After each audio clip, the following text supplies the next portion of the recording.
છેતરપિંડી અને વિશ્વાસઘાતનો ભોગ બનનાર ફરિયાદી અને એડવોકેટ ભાવિન વ્યાસે પત્રકાર પરિષદ યોજી વહેલામાં વહેલી તકે આરોપીઓને પકડી કડકમાં કડક કાર્યવાહી કરવામાં આવે તેવી માંગ કરી હતી। ફરિયાદી સુનિલ ચૌધરી રહે ચેન્નાઈ તામિલનાડુ પાસેથી આરોપી ઉત્સવ માળી તથા તેનો મિત્ર બેંક ઓફ બરોડાનો બનાવટી મેનેજર બનેલ ધ્રુવ તથા વિધિ કુમાવતનાઓએ સાથે મળીને તારીખ 21/6/2021 થી તારીખ 3/4/2023 સુધીના સમયગાળા દરમિયાન ફરિયાદી સુનિલ માળી પાસેથી અલગ અલગ બહાને ખોટું બોલીને ફરિયાદીને વિશ્વાસમાં લઈ ઓનલાઈન રૂપિયા ટ્રાન્સફર કરાવી તેમજ દુકાનો તથા રેસ્ટોરન્ટના બિલના સ્કેનરો મોકલી આપી ઓનલાઈન બિલની ચૂકવણી કરાવી મોંઘી ગિફ્ટો મંગાવી કુલ રૂપિયા 18,60,000 વિશ્વાસઘાત કરતી છેતરપિંડીની ફરિયાદ સયાજીગંજ પોલીસ સ્ટેશન ખાતે નોંધવામાં આવી। ફરિયાદના સંદર્ભે છેતરપિંડી આચરનાર આરોપીઓને પોલીસ વહેલી તકે પકડ પાડી તેમના ઉપર કાયદેસરની કાર્યવાહી કરવામાં આવે તે સંદર્ભે આજે ખાનગી હોટલ ખાતે પત્રકાર પરિષદ યોજી પત્રકાર પરિષદમાં છેતરપિંડીનો ભોગ બનનાર યુવાન સુનિલ ચૌધરી તથા એડવોકેટ ભાવિન વ્યાસે પત્રકાર પરિષદ અને પોલીસ કમિશનર પાસે માંગણી કરી કે છેતરપિંડી આચરનારા આરોપીને વહેલી તકે પકડી પાડી કડકમાં કડક કાર્યવાહી કરવામાં આવે તેવી માંગ કરી હતી। Reporter Rahul Rajput YNN news Vadodara.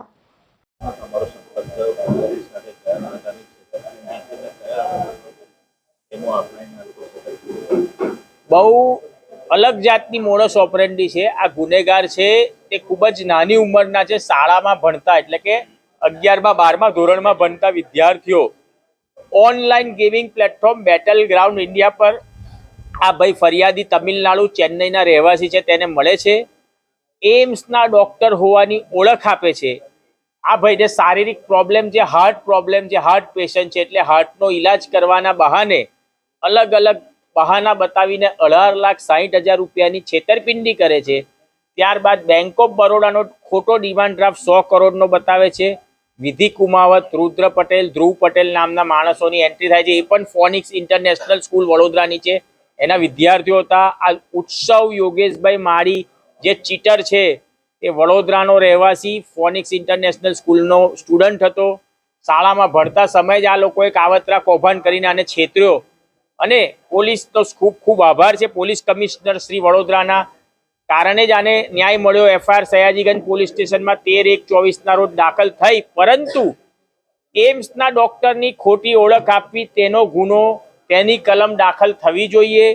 ખોટો ડિમાન્ડ ડ્રાફ્ટ 100 કરોડનો બતાવ્યો એની કલમ દાખલ થવી જોઈએ। બીજા કયા કયા આરોપી છે, બીજા કયા કયા લોકો આ કાવતરામાં સામેલ છે, સ્કૂલના પ્રિન્સિપલ ફોનિક્સના મુકેશ દદવાનીના આનો સંપર્ક કર્યો તો એ બધું જ જાણે છે, તો એમને કેમ મદદ ના કરી, ગુનો કેમ છુપાયો, આરોપી ગુનેગારોને કેમ છુપાયા, એ બધી માહિતી પોલીસ તપાસે તો ઘણા મોટા કૌભાંડ અને આવા 100-200 લોકોને છેતર્યા હશે, 100-200 પીપલ બીજા છેતરાયા હશે, તે બહાર આવશે।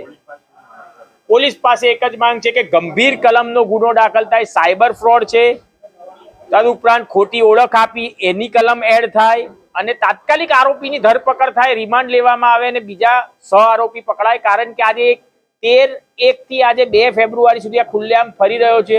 કોઈ રાજકીય પીઠબળ પણ હોવાનું ખબર પડી છે, તો એ પણ બહાર આવે। चौधरी चेन्नई से हूँ और मेरे साथ विश्वासघात धोखा हुआ है, स्कैम हुआ है पैसों का ऑनलाइन, और जिसने किया उसका नाम उत्सव माली, वडोदरा भाईली से है, बसंत नगर पार्क व्यू। और जिसने वो मुझे ऐसे ठगाता था कि भरोसा दिलाता था कि मुझे कारोबार में फाइनेंस करेगा, और मैं बहुत तरक्की करने की कोशिश कर रहा हूँ। जब उसने मुझे भरोसा दिलाया कि मैं तुझे हर तकलीफ में सहारा दूंगा, तुम्हारे हर परेशानी दूर करूंगा, तुम्हारा इलाज करूंगा, और बहुत छोटी बड़ी बातें भी मेरे सपने साकार करूंगा। मतलब तो मेरे पहचान अपने आप को बिजनेसमैन, जेन्युइनली मेरे अपने आप को सच पहचान किया था उसको, पर मुझे उसके ऊपर विश्वास नहीं था।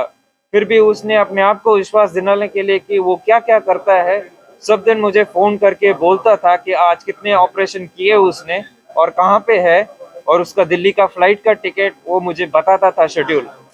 तो मुझे बहुत छोटी छोटी बात बताने की वजह से मुझे विश्वास हुआ कि वो डॉक्टर है, कार्डियो सर्जन।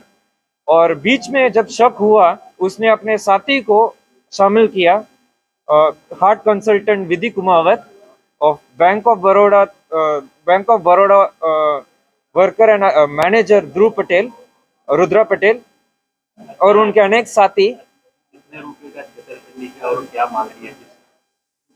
सर, उसने मुझे हर छोटी बड़ी बातों में मुझे मदद मांगी थी, ताकि उस मदद के पीछे वो मुझे बड़ा मतलब बड़ा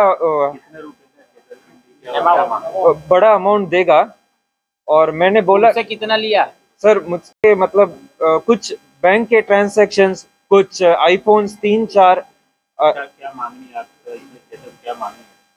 सर, मेरी मांगनी है कि मुझे मदद कीजिए कुछ तरीके से। पुलिस के साथ क्या मांगनी?